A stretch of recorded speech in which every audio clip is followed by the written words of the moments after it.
ನಿಮ್ಮದೇನು ವರದಿ ರೆಡಿ ಇದೆ ಅಂತೀರಿ, ಅದರಲ್ಲಿ ನಂದೇನು ತಕರಾರಿಲ್ಲ. ಅದರಲ್ಲಿ ನಿಮ್ಮ ಲೋಕಾಯುಕ್ತ ಪೊಲೀಸ್ ಇಲಾಖೆ ಇವತ್ತೇನಿದೆ ತನಿಖೆ ವರದಿ ಕೊಡಲಿಕ್ಕೆ ಜವಾಬ್ದಾರಿ ಕೊಟ್ಟಿದ್ದಾರೆ. ಅವರಿಗೆ ನೀವು ಇದಕ್ಕಿಂತಲೂ ಹೆಚ್ಚಿನ ನಿರೀಕ್ಷೆಯನ್ನು ಇಟ್ಕೊಳ್ಳಾಗಿಲ್ಲ. ಏನು ಹೆಚ್ಚಿಗೆ ನಿರೀಕ್ಷೆ ನೀವೇನು ಇಟ್ಕೊಳ್ಳೇಬೇಡಿ. ಈಗ ನೋಡಿ, ನನ್ನ ವಿಷಯದಲ್ಲಿ ತಗೊಳ್ಳಿ, 1983, 84, 85 ನಾನು ಚಿತ್ರರಂಗದಲ್ಲಿ ಹಂಚಿಕೆದಾರನಿದ್ದಾಗ 45 ಎಕರೆ ಭೂಮಿ ಖರೀದಿ ಮಾಡಿದೆ. 1985 ಅದೆಂಥದ್ದು ನನ್ನ ಭೂಮಿ. ನಾನೇನೋ 200 ಎಕರೆನೋ 300 ಎಕರೆನೋ ಅದೆಷ್ಟೋ ಎಕರೆ ಲಪಟಾಯಿಸ್ಬಿಟ್ಟಿದ್ದೀವಿ ಅಂತೇಳಿ ಇವತ್ತು SIT ರಚನೆ 5 ಜನ,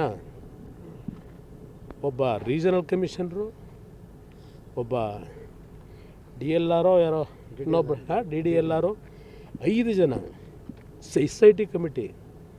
ನನ್ನ ತೋಟಕ್ಕೆ ಹೋಗ್ಬೇಕು ಅಂತಾರೆ.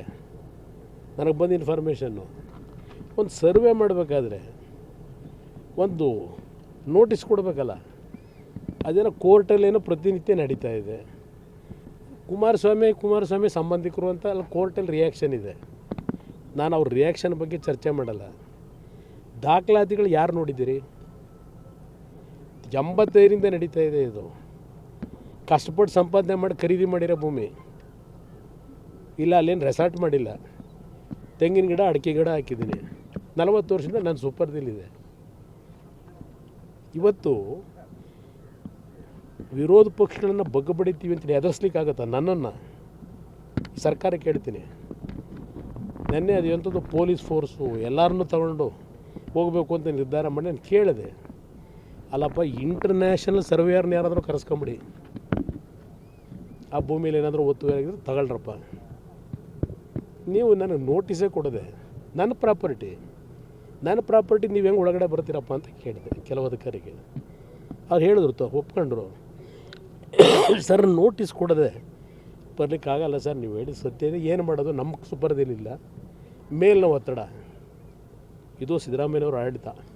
ಏನು ಟಾರ್ಗೆಟು ಮಾಡೋಕ್ಕಾಗಲ್ಲ. ಬ್ಲಡ್ ವಾಚ್ ಅದು ಯಾವುದೋ ಡೂಪ್ಲಿಕೇಟ್ ತಗೊಂಡು ವಿಧಾನಸೌಧದಲ್ಲಿ ಇಡಲಿಲ್ವಾ? ಇಂಥವ್ರು ನನ್ನ ಟಚ್ ಮಾಡೋಕ್ಕಾಗತ್ತಾ? ನೋಡ ಬನ್ನಿ. 5 ವರ್ಷ ಇಲ್ಲ, 5 ವರ್ಷ ನನಗೆ 5 ವರ್ಷ ಇರ್ತಾರೋ ನವಂಬರ್ ಹೋಗುತ್ತೋ ನನಗೆ ಸಂಬಂಧ ಇಲ್ಲ. ಹೇಳಿದ್ನಲ್ಲ, ಸರ್ಕಾರದ ಖಜಾನೆ ತುಂಬಿಸ್ರಪ್ಪ, ಜನಗಳ ಕಷ್ಟ ಸುಖ ನೋಡಿ. ನಾನು ಅದನ್ನೇ ಹೇಳ್ತಾ ಇರೋದು ಬ್ರದರ್. ಇದಕ್ಕೆ ಪ್ರಾಶಸ್ತ್ಯ ಬೇಕಿಲ್ಲ. ಯಾರೋ ಡೆಲ್ಲಿಗೆ ಹೋದ್ರಂತೆ, ಹೈಕಮಾಂಡ್ ನೋಡಿದ್ರಂತೆ, ಇನ್ಯಾರೋ ಹೋದ್ರಂತೆ, ಮತ್ತಿನ್ಯಾರನ್ನ ನೋಡಿದ್ರಂತೆ. ಇದು ನನಗೆ ಆದ್ಯತೆ ಅಲ್ಲ. ಅವ್ರವ್ರ ಪಕ್ಷದ ನಿರ್ಧಾರಗಳದು. ಅವರು ಇರೋವ್ರನ್ನೇ ಮುಂದುವರಿಸ್ಕೋತಾರೋ ಇಲ್ಲ ಇನ್ನೂ 10 ವರ್ಷ ಅವ್ರನ್ನೇ ಮುಂದುವರಿಸ್ತಾರೋ. ಯಾಕೆಂದರೆ ಐತಿಹಾಸಿಕವಾದ ದಾಖಲೆ ನಿರ್ಮಾಣ ಆಗಬೇಕಲ್ಲ. ದೇವರಾಜ್ ಅರಸು ನಂತರ ಏನೋ ನೋಡ್ತಾ ಇದ್ದೀನಲ್ಲ ಸುದ್ದಿವಾಹಿನಿಗಳಲ್ಲಿ, ದಾಖಲೆ ನಿರ್ಮಾಣ ಮಾಡಲಿಕ್ಕೆ ಏನೋ 10 ವರ್ಷ ಸಂಪೂರ್ಣಗೊಳಿಸ್ಬೇಕು ಅಂತ ಪಾಪ ಇನ್ನು ಕೆಲವರು ಮಂತ್ರಿಗಳು ಹೇಳ್ತಾರೆ. ದಾಖಲೆ ಮಾಡಿ ಎಲ್ಲ ಮಾಡ್ಕೊಳ್ಳಿ, ಹಿಡ್ಕೊಂಡಿರೋರು ಯಾರು? 10 ವರ್ಷ ಇದೆ, ಇನ್ನೊಂದು 5 ವರ್ಷ ಮುಂದೆ ಓದ್ಕೋಬರ್ಗಲ್ಲ. ಅವ್ರ ಲೀಡರ್ಶಿಪ್ಪಲ್ಲೇ ಹೋಗಿ ನನಗೇನು ಸಂಬಂಧ? ನನಗದೆಲ್ಲ ಸರ್ಕಾರದಲ್ಲಿ ಯಾರಿಗೆ ಎಲ್ಲಿ ಉಸ್ತುವಾರಿ ಕೊಡಬೇಕು, ಯಾರಿಗೆ ಜವಾಬ್ದಾರಿ ಕೊಡಬೇಕು, ಅವರು ತೀರ್ಮಾನ ಮಾಡ್ತಾರೆ.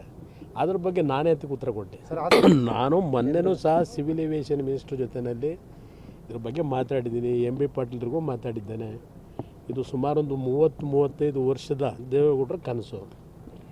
ಒಂದು ರೈತರ ಬೆಳೀತಕ್ಕಂಥ ಬೆಳೆನ ವಿದೇಶಕ್ಕೆ ಸಾಗಿಸ್ಲಿಕ್ಕಂಥದ್ದಕ್ಕೆ ಒಂದು ಏರ್ ಕಾರ್ಗೋ ಫೆಸಿಲಿಟೀಸ್ಗಳಾಗಬೇಕು ಅನ್ನೋದು ಅವರ ಚಿಂತನೆ, ದೇವೇಗೌಡರದು.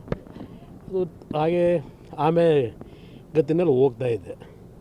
ಬಟ್ ಆದಷ್ಟು ಬೇಗ ಮುಗಿಸ್ಬೇಕು ಅಂಥೇಳಿ MB ಪಾಟೀಲ್ರು ಮೊನ್ನೆ ಡೆಲ್ಲಿಗೆ ಬಂದಾಗ ಅವ್ರಿಗೂ ಮನವಿ ಮಾಡಿದ್ದೇನೆ. ಸಿವಿಲ್ ಏವಿಯೇಷನ್ ಮಿನಿಸ್ಟ್ರಿಗೂ ಮಾತಾಡಿದ್ದೇನೆ. ಒಂದು ಜಾಯಿಂಟ್ ಸಭೆನೂ ಕರೀರಿ ಅಂತ ರಿಕ್ವೆಸ್ಟ್ ಮಾಡಿದೆ. ಈ ಸರ್ಕಾರದಲ್ಲಿ ನಾನೇನೋ ನಿರೀಕ್ಷೆ ಇಟ್ಟಿಲ್ಲ. ಹಿಂದಿನ ಸರ್ಕಾರದಲ್ಲೂ ಅದು ಏನು ತೀರ್ಮಾನಗಳು ಮಾಡ್ಕೊಂಡ್ರು ಅವೆಲ್ಲ ಒಂದು ಭಾಗ ರಾಜಕೀಯಕ್ಕೆ ಬೇಕಿಲ್ಲ. ಒಟ್ಟಾರೆ ಜನಗಳಿಗೆ ಅನುಕೂಲ ಆಗಬೇಕು, ಅದರ ಬಗ್ಗೆ ಸರ್ಕಾರ ತೀರ್ಮಾನ ಮಾಡಿ. ನಿಮ್ಮದೇನು ವರದಿ ರೆಡಿ ಇದೆ ಅಂತೀರಿ, ಅದರಲ್ಲಿ ನಂದೇನು ತಕರಾರಿಲ್ಲ. ಅದರಲ್ಲಿ ನಿಮ್ಮ ಲೋಕಾಯುಕ್ತ ಪೊಲೀಸ್ ಇಲಾಖೆ ಇವತ್ತೇನಿದೆ ತನಿಖೆ ವರದಿ ಕೊಡಲಿಕ್ಕೆ ಜವಾಬ್ದಾರಿ ಕೊಟ್ಟಿದ್ದಾರೆ.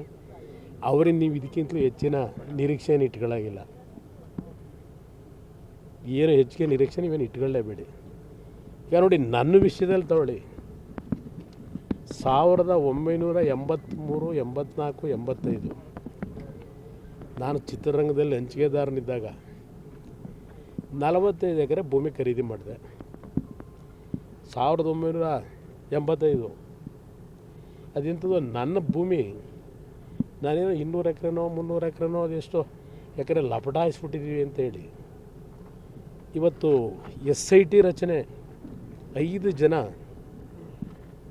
ಒಬ್ಬ ರೀಜನಲ್ ಕಮಿಷನರು, ಒಬ್ಬ DLR ಯಾರೋ ಇನ್ನೊಬ್ಬ DDLR, 5 ಜನ SIT ಕಮಿಟಿ. ನನ್ನ ತೋಟಕ್ಕೆ ಹೋಗ್ಬೇಕು ಅಂತಾರೆ. ನನಗೆ ಬಂದ ಇನ್ಫಾರ್ಮೇಷನ್ನು, ಒಂದು ಸರ್ವೆ ಮಾಡಬೇಕಾದ್ರೆ ಒಂದು ನೋಟಿಸ್ ಕೊಡಬೇಕಲ್ಲ, ಅದೇನೋ ಕೋರ್ಟಲ್ಲೇನೋ ಪ್ರತಿನಿತ್ಯ ನಡೀತಾ ಇದೆ. ಕುಮಾರಸ್ವಾಮಿ ಸಂಬಂಧಿಕರು ಅಂತ ಅಲ್ಲಿ ಕೋರ್ಟಲ್ಲಿ ರಿಯಾಕ್ಷನ್ ಇದೆ. ನಾನು ಅವ್ರ ರಿಯಾಕ್ಷನ್ ಬಗ್ಗೆ ಚರ್ಚೆ ಮಾಡಲ್ಲ. ದಾಖಲಾತಿಗಳು ಯಾರು ನೋಡಿದ್ದೀರಿ? 85ರಿಂದ ನಡೀತಾ ಇದೆ ಇದು. ಕಷ್ಟಪಟ್ಟು ಸಂಪಾದನೆ ಮಾಡಿ ಖರೀದಿ ಮಾಡಿರೋ ಭೂಮಿ ಇಲ್ಲ, ಅಲ್ಲೇನು ರೆಸಾರ್ಟ್ ಮಾಡಿಲ್ಲ. ತೆಂಗಿನ ಗಿಡ, ಅಡಿಕೆ ಗಿಡ ಹಾಕಿದ್ದೀನಿ. 40 ವರ್ಷದಿಂದ ನಾನು ಸೂಪರ್ದಿಲ್ಲಿದೆ. ಇವತ್ತು ವಿರೋಧ ಪಕ್ಷಗಳನ್ನು ಬಗ್ಗಬಡಿತೀವಿ ಅಂತೇಳಿ ಎದುರಿಸ್ಲಿಕ್ಕಾಗತ್ತಾ? ನನ್ನನ್ನು ಸರ್ಕಾರ ಕೇಳ್ತೀನಿ. ನೆನ್ನೆ ಅದು ಎಂಥದ್ದು ಪೊಲೀಸ್ ಫೋರ್ಸು ಎಲ್ಲರನ್ನೂ ತಗೊಂಡು ಹೋಗಬೇಕು ಅಂತ ನಿರ್ಧಾರ ಮಾಡಿ ನಾನು ಕೇಳಿದೆ. ಅಲ್ಲಪ್ಪ, ಇಂಟರ್ನ್ಯಾಷನಲ್ ಸರ್ವೇಯರ್ನ ಯಾರಾದರೂ ಕರೆಸ್ಕೊಂಬಿಡಿ, ಆ ಭೂಮಿಯಲ್ಲಿ ಏನಾದರೂ ಒತ್ತುವರಿಯಾಗಿದ್ರೆ ತಗೊಳ್ರಪ್ಪ. ನೀವು ನನಗೆ ನೋಟಿಸೇ ಕೊಡದೆ ನನ್ನ ಪ್ರಾಪರ್ಟಿ ನೀವು ಹೆಂಗೆ ಒಳಗಡೆ ಬರ್ತೀರಪ್ಪ ಅಂತ ಕೇಳಿದೆ ಕೆಲವು ಅಧಿಕಾರಿಗೆ. ಅವ್ರು ಹೇಳಿದ್ರು, ಒಪ್ಕೊಂಡ್ರು. ಸರ್, ನೋಟಿಸ್ ಕೊಡದೆ ಬರಲಿಕ್ಕಾಗಲ್ಲ ಸರ್, ನೀವು ಹೇಳಿ ಸತ್ಯ ಇದೆ. ಏನು ಮಾಡೋದು, ನಮಗೆ ಸುಪರ್ದಿಲ್ಲ, ಮೇಲಿನ ಒತ್ತಡ. ಇದು ಸಿದ್ದರಾಮಯ್ಯನವ್ರ ಆಡಳಿತ. ಏನು ಟಾರ್ಗೆಟು ಮಾಡೋಕ್ಕಾಗಲ್ಲ. ಯೋಬ್ಲೆಟ್ ವಾಚ್ ಅದು ಯಾವುದೋ ಡೂಪ್ಲಿಕೇಟ್ ತಗೊಂಡು ವಿಧಾನಸೌಧದಲ್ಲಿ ಇಡಲಿಲ್ವಾ? ಇಂಥವ್ರು ನನ್ನ ಟಚ್ ಮಾಡೋಕ್ಕಾಗತ್ತಾ? ನೋಡ ಬನ್ನಿ.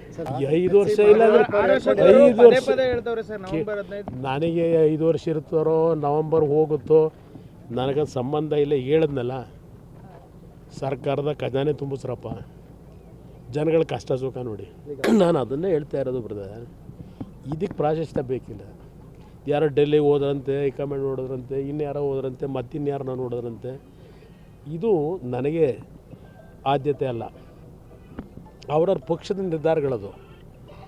ಅವ್ರು ಇರೋರನ್ನೇ ಮುಂದುವರಿಸ್ಕೋತಾರೋ ಇಲ್ಲ ಇನ್ನೂ 10 ವರ್ಷ ಅವ್ರನ್ನೇ ಮುಂದುವರಿಸ್ತಾರೋ. ಯಾಕೆಂದರೆ ಐತಿಹಾಸಿಕವಾದ ದಾಖಲೆ ನಿರ್ಮಾಣ ಆಗಬೇಕಲ್ಲ.